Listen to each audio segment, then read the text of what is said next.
have a consciousness that likes to slide off the sides of silent moons and catch glimpses of those warm, reflected spectrums of light too dismissible to discourage and too underwhelming to overcome this void that I am falling into at once.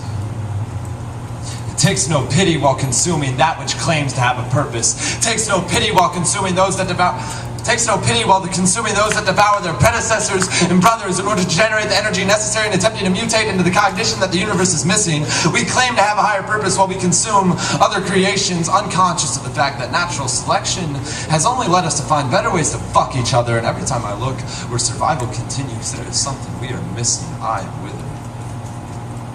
As an insignificant particle in a self-consuming existence, this soul is becoming nothing more than the flicker of neurons, projecting frames of fleeting thought onto those motel moons, hoping that the illusions of youth become truth again. I am lonely. We are all so lonely and call it inferiority complexes. I am lonely, but getting better. Longing to be the source of those reflected fractions of light that swivel and sway around hope, unravel my skin and weave it into harmony again. They are a part of me. They sprawl out like waves of memories. They whisper and say that we are all one. Our souls are an entity that add up to God. That's probably just bullshit, because moons can only mimic things thought to be real. They are constant reminders that we cannot see everything, and that seeing was never everything to begin with. In a sense, it is only 1/5 of nothing. Perceptions only blur the dimensions that I am sliding through. I am sliding again. A fear I thought illogical before is beginning to find its way out of every corner in my brain, always with me. Its existence is one of defiance and emptiness. Absence of light is becoming a greater truth than the rock that I once stood on. Pieces of devoured brothers leave my stomach sick. This sickness is consuming me. And just when I think I may turn and devour myself, I see a figure.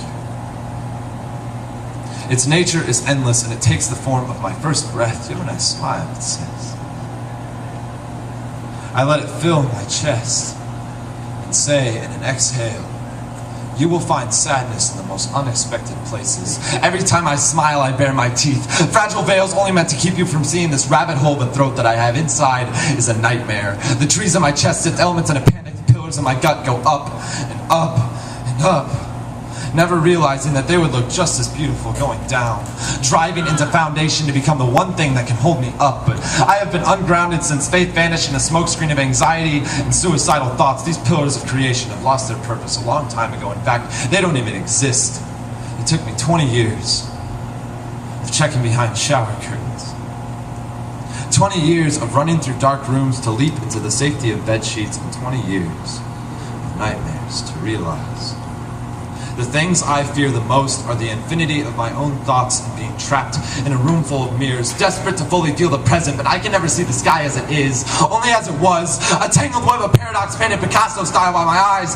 Pieces of gray-stained glass still haunt me, tearing me into an oblivion somewhere between enlightenment and hell. I feel the full effects of both with no escape. People do not impress me. None of you impress me. My voice has lost itself in this void we have created. My voice